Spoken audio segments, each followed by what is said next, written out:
And it is the 27th of December 2014. Welcome to Axiom Curb Flux News. You're joined today by PJ, Andy and Bok, and we're going to be delivering you some recent news for the day.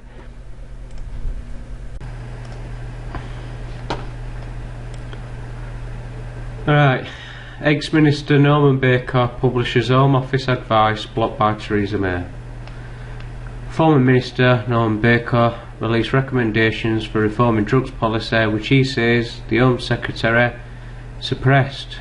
The Lib Dem MP resigned as Crime Prevention Minister in November, claiming Conservative colleagues had repeatedly blocked the release of proposals to relax current drug laws. He has now published 3 of the proposals which he says were blocked. Home Office denied officials had proposed decriminalising drugs. When Mr Baker left his job, he made several criticisms of the Home Secretary, writing that the will to work collegiately to take forward rational evidence-based policy had been in short supply. He was referring in particular to a Home Office report published in October, which found no obvious link between tough penalties and levels of illegal drug use. He accused the Conservatives of delaying the report and of excluding several suggestions for alternative approaches to curbing harmful drug use. Rapidly diminishing vote. In a letter to Lib Dem leader, the Deputy Prime Minister Nick Clegg on Saturday outlined his backing for 3 suggestions which he said the Home Office had drawn up. Number 1. Treating addicts with prescribed heroin under clinical supervision. A Portuguese model in which those who commit minor drug offences are offered treatment rather than facing criminal charges. Medicinal use of cannabis for certain conditions. He underlined what he called the Conservatives' unwillingness to consider reasonable, practical and proportionate proposals. Mr Baker argued the ideas should form part of the Lib Dem manifesto. A spokesman for the Deputy Prime Minister offered some support for his position, stating, "For decades, governments have focused on sounding tough instead of doing what works to reduce drug use. We believe we should treat users as people with a problem in need of help." A Conservative Party spokesman accused the Tories' coalition partners of pandering to their rapidly diminishing core vote. The Home Office disputed that its officials have ever proposed introducing the Portuguese model in this country and insisted that the current drug strategy was working. So would you guys agree? I don't know about yourself, Bob, but over in UK we do have a drug problem like everywhere else. But what would you say, Andy? Would you say it's working? No, I don't think the drug what they regard as a solution. The strategy, the current strategy, is completely out of date. Never served a purpose in the first place, and I agree with the article slightly, although it pains me to do so, that this is all about the fading Lib Dem vote, as a la Norman Baker is trying to appeal to the younger people around. He's our MP for Lewis in Sussex, and he's trying to plumb into the younger vote because he's also got a little pop band he sings in locally, and he's not very good, but it's okay. But he's been trying to delve into the young vote for the Lib Dems for quite some time, and this is just another way of trying to do exactly that, in my opinion. As for his targeted proposals, well, it'll backfire on him anyway, because it doesn't go far enough, especially on the cannabis side of things, because certain conditions. What a load of old fanny. Well, yeah. If it'd have been better off for the younger vote if that's what he was trying to aim for with this whole scam, by saying decriminalise totally cannabis. But of course they can't do that because they all pee in the same pot, don't they? All these parties. So there you go. That's my opinion on it, Peter. Yeah, so, Mr. Norman Baker, what is exactly your flux? On to the next one. A little warning for those today. Icy roads. There's a few locations here. So if one of these apply to you, you might want to take note to drive a little bit more carefully than normal. Well, anyway, there's a few. They're not even helping me, unfortunately. A few images there for you. If you don't want to end up like this, don't ask me how that tyres got off that wheel like that. That's a few more for you. That one's nice, isn't it, guys? Look at that. See that car there? That's against the law over here. Can't get on your road unless you have your car clean. Right, it's obstructing your vision. Like, what an idiot, getting your car covered with snow. Oh, what's that about? My next article, it's the Straits Times Asia. An hippo jumps from moving truck in Taiwan, breaking its leg and startling locals. By running for his life, man. He doesn't want to end up in someone's banquet. Poor guy. Try and zoom me up for you here so you can share in the read. Hold on a minute. Yeah, I had a question about that article earlier. Why is UK deciding to follow the Portuguese model? What's wrong with the Amsterdam model, which is the only model that works? Good question. Eh? Well, in Amsterdam... Let's go follow a model that's just different. It doesn't necessarily mean it's working or not. Well, my belief of the Amsterdam situation or model is that it's illegal, but it's not enforced. It's a bit like in Italy, a lot of these things, especially the communication type laws in Italy, with television stations, radio stations. It's all totally illegal. We've got to have a license, but you know, if you do it, then maybe we won't come and knock on your door. So I think that's the case with Amsterdam. They've got to show willing to the rest of the world that you know that it's against the law, but you know they don't pursue it. So there you go. I think that's what, as far as my understanding, Bock, of it is. And you know, the administration needs to have a better understanding of what drugs and these things they call drugs are. Like you know, we're reaching 2015 here. This is getting ridiculous. You know, sugar and coffee are drugs. Alcohol is a drug. Milk's a drug. These guys are, you know, if they're going to get stuck at this low level, boy. Everything's a drug. I watched this documentary a while back, and it basically said everything, pretty much everything, in some way. Much of anything can be bad for you. Is a drug. Yeah. Anyway, let's move on, guys. A hippo that panicked while being transported by truck in Taiwan jumped from the vehicle, breaking a leg, causing confused residents to report spotting a dinosaur on the loose. Television footage showed the enormous animal lying on the road with a white fluid oozing from its eyes, and after it jumped through a truck window and landed on a parked car before falling onto the road on Friday. The sound of the collision startled people nearby who flocked to see the animal and contacted the police. One woman was quoted by the United Daily News as saying that she ran out of her house after hearing the crash and thought she saw a dinosaur lying on the road. The injured animal, named Aho, after the Chinese name for hippo, Homer, lay on the road for a few hours before being put into a cargo container and taken back to its farm in central Taichung City. Well, I don't know what an hippo is even doing in that location for a start, but I looked up this location earlier and the nearest bit of decent water I could find was quite a few miles away. So, moving on to the next one. Well, maybe it escaped from a local zoo or something. Is that or they're breeding them for food? Well, a bit of distraction news, probably in an attempt to keep you away from finding this article, which is the Incredible before and after satellite images giving a rare glimpse inside a country ravaged by war.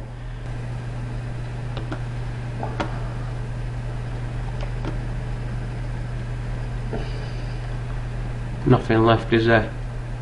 No. Just destroyed. Last one, I think.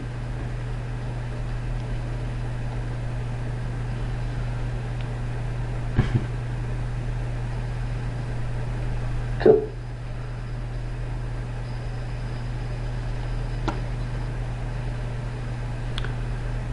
And that's it. Photograph shows how just in 3 years key sites in Syria have been destroyed. Destroyed beyond recognition as rebel forces clash with Bashar al-Assad backed forces.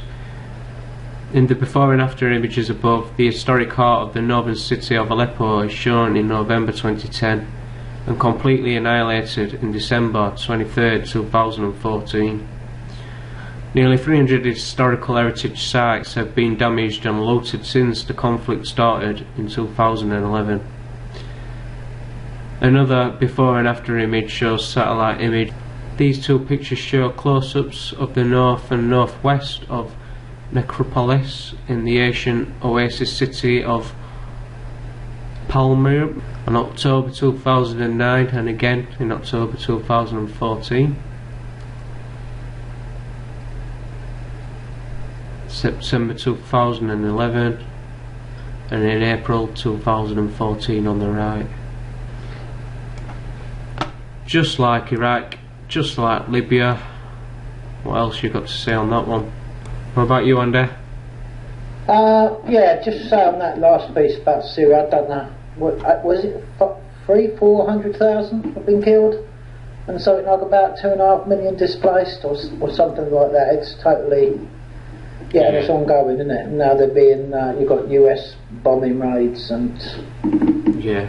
Yeah, it's the same old, isn't it? You know. Right. Well, what have we got for you now? Let's have a look. We could start with this one, I guess, really, because it's just about the financial situation and what is supposedly going to happen and what's been happening.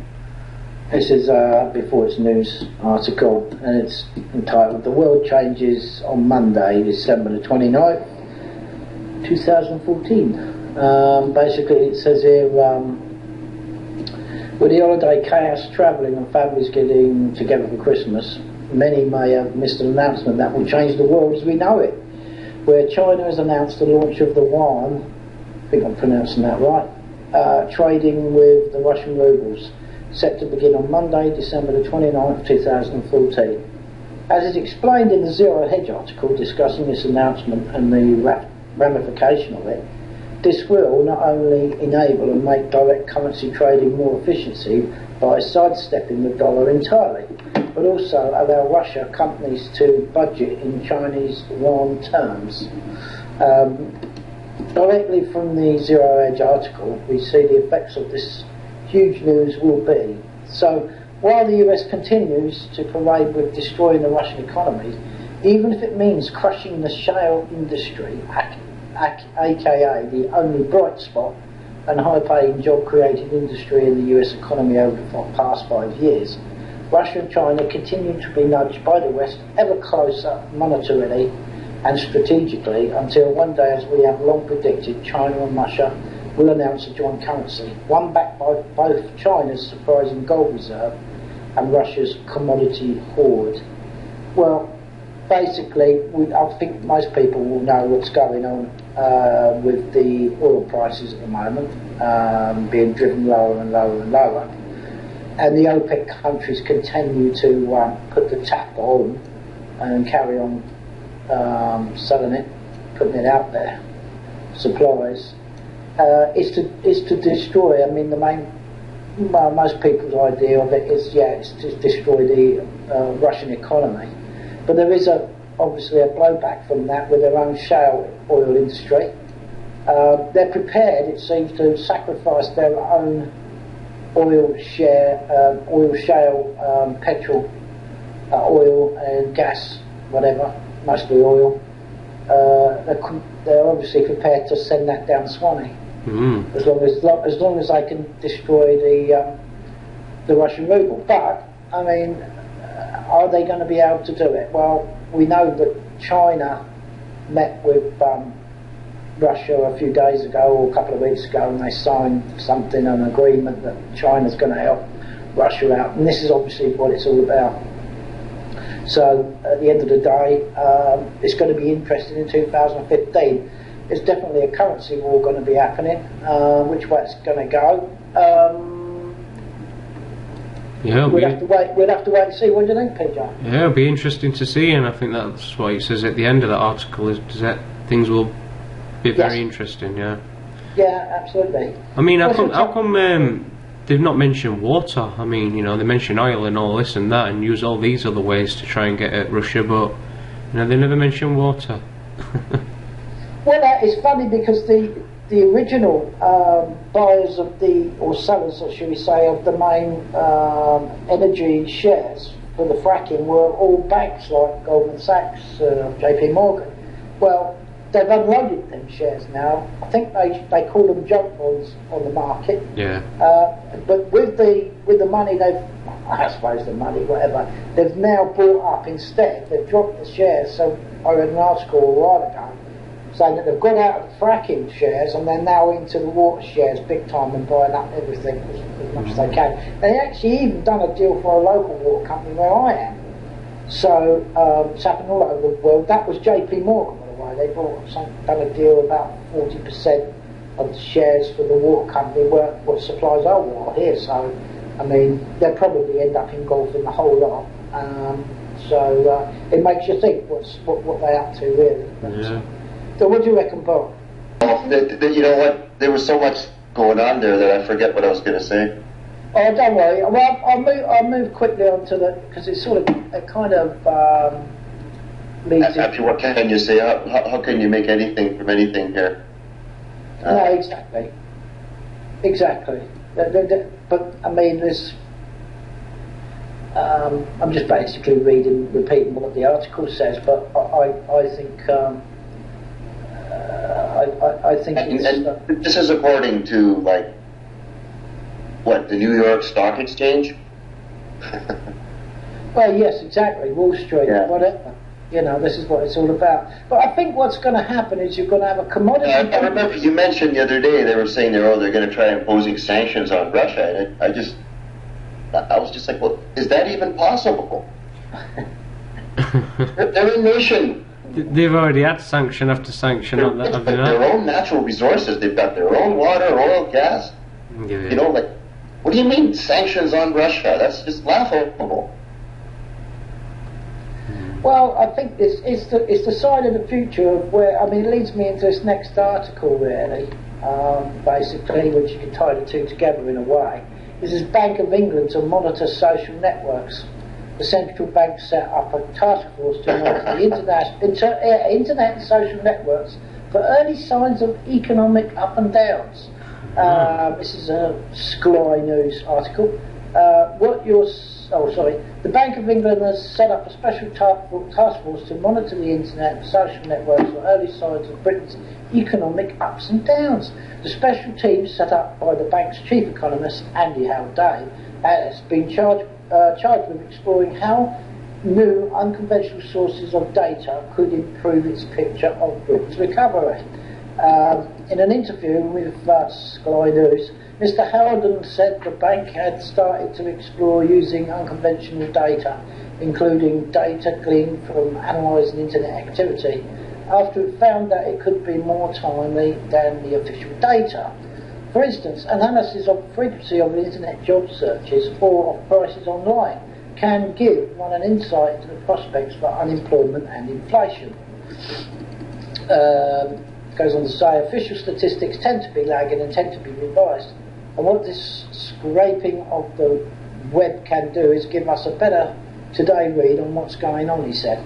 He added that these and other informal sources of data have been somewhat more reliable in picking up the uptick in the fortunes of the economy. Mr. Haldane told Sky News that fact, the bank was already using new data sources, including a massive big data database on mortgages, which helped them decide to impose their new constraints on the housing market earlier this year. Some of those interventions were calibrated by analysing this big database on mortgage borrowing by pretty much everyone in the UK, he said. We have a new advanced analytics team who are constructing little models, algorithms and methods for extracting this data. We have a data lab. This is quite a big strategic change for the bank. This is going to be quite a big shift from the past. Well, basically, this is the difference between the West, should we say, and the emerging East and the East, or Russia and China, etc., where they want to deal in real things. This is my point. They want to deal in really commodities or assets, you know. Whereas the Western world, and its fiction currency, only wants economies driven by pure consumerism. And this is why they're setting up this particular data, because all this data is about consumerism. It's about what people buy, sell, and etc. And it's just to extend, if they can, the fiat currency further on in its Keynesian way, you know. Yeah. So basically, there's the big difference between the two worlds, and it's going to be a battle between the two worlds. We all got an inkling that maybe they all do piddle in the same pot, but that's another theory we can all go into. But just looking at how they're going to drive this, there's obviously going to be a currency war between the emerging East and Russia versus the West, and that's what this is all about. These two articles, if I can pin them together. Well, the top bit that you didn't read out, Andy, says a lot to me. If I just want to stop it, so no, just scroll down a bit more. What you search for on Google and post on Facebook could soon influence what happens to interest rates. Yes, and I think, exactly. And I think at that point, Andy, we should mention scene. Yeah. I think it's pretty important for people listening in to have a look at this website. It's called scene.is, that's SEEN.is. Have a look at that. Yeah. You want an answer to your interest rates? Look at scene. that is it. I mean, yes, negative interest rates. Just walk away, you know, and walk over to scene. That's the one. You know, yeah, exactly. So it's a very important part in this, wasn't it? Actually, it sums it up like you say. But yeah, there you go. And we're just taking that decision before the 1st of January to have left Facebook. Well, me personally, that's what I'm doing. Yeah, I've just got to finish off one account, which I'm going to do any day now. The last one I did have 3. I've done 2, and I've just got to do the main one. Yes. I've just got to say. So far, so good for scene. Still waiting for the chat, but it should all be brilliant when it takes off. Absolutely. Well, there we go. That's my little bit of news coverage that I can find today, although it's very sparse, isn't it? Good stuff, yeah, it is, yeah. But these little things, like we were saying earlier, MPJ, they tend to bring these little things in during the holiday period where everybody's drinking and celebrating. You know, while they take the eye off the ball, or whether they've got the eye on the ball or not in the first place. If they're not awake, then your eyes are on the floor anyway. So, but there you go. That's that. So over to you, Bob. Have you got anything for us? Alright guys, well, just surfing around, top story over here, daily news type, National Post I think it's called. North Korea accuses US of shutting down its internet, calls Obama a monkey in a tropical forest. Well, let's get into the gist of it here. North Korea loses internet days after Barack Obama vows revenge over Sony hacks. North Korea's limited access to the internet was restored after being cut off for hours, days after the U.S. government accused the country of hacking into Sony corporation files. The connection, which can be patchy, was restored after nearly a 10-hour outrage, didn't research said on Twitter today. The two state news websites were working as of 11:30 a.m. local time, including that of the Workers' Party newspaper, which showed leader Kim Jong touring a catfish farm. You guys make of that? Well, I think it did refer to the movie, the interview, a little bit there in that article, Bock, and I must say I did manage to watch a bit of that movie last night, and it's no different to, you know, the situation with Russia. It's just another different, just a different tactic, really, isn't it? But they made, you know, Kim Jong-un out to be some sort of guy out of control, and, you know, a serious threat, and a lot of other things. But yeah, that's interesting. Right. It's got some connection to this movie called The Interview. Described the movie as illegal, dishonest, and reactionary. Obama was behind this. This is in quotes. Obama always goes reckless in words and deeds like a monkey in a tropical forest. Well, it just made me think, Bob, that I wonder if Obama said this while he were playing golf with Malaysian Prime Minister. What do you reckon? You never know. Oh, John Kerry. Once you've got John Kerry involved. There's some more accusations. Earlier this year, North Korean officials called U.S. Secretary of State John Kerry a wolf with a hideous lantern jaw. Korean President Park a prostitute. Wow, these guys don't hold back, do they? No. Mudslinging, isn't it? Yeah, it's just a case of mudslinging, Buck, isn't it? It's almost laughable, really. You know, it's. I can't get over the lantern jaw. Lantern jaw. He's got a character to him, hasn't he? Yeah, he certainly has. Let's go back to the picture. He looks like just a little boy, huh? Yeah, he looks about 18, 19 years old. No, he's now I suppose... You want to go to McDonald's, Sonny? Yeah. Yeah, but I suppose which is the more accurate description of either one of them, I guess. That's a good point.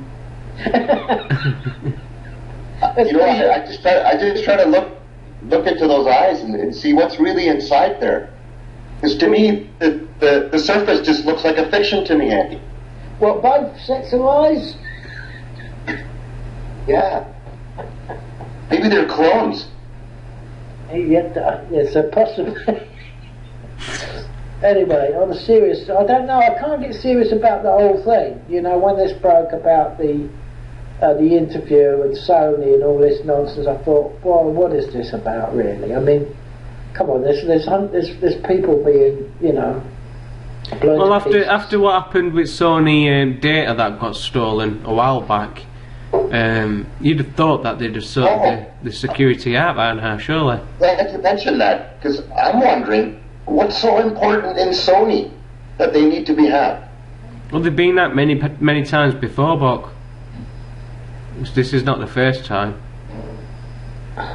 For what? For getting information on a unreleased PlayStation game? Yeah, there were old details. But seriously, what are you hacking Sony for?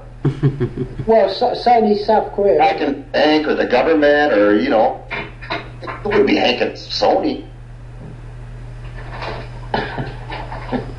I say, I'm going to go hack the a toy company website. I'm surprised they've not mentioned Anonymous. Oh dear. No, it seems a little bit too exaggerated to my liking, I think. I guess the only thing you can say about it is just the same old propaganda crap that you get, you know. Yeah. I mean, it ranks alongside the pop world Illuminati types. Yeah, it's just to get you out to go and watch film interviewing. I think that's what that's for. Yeah, definitely. Not a waste of time. It's quite amusing. I find it quite amusing. But there you go. Okay.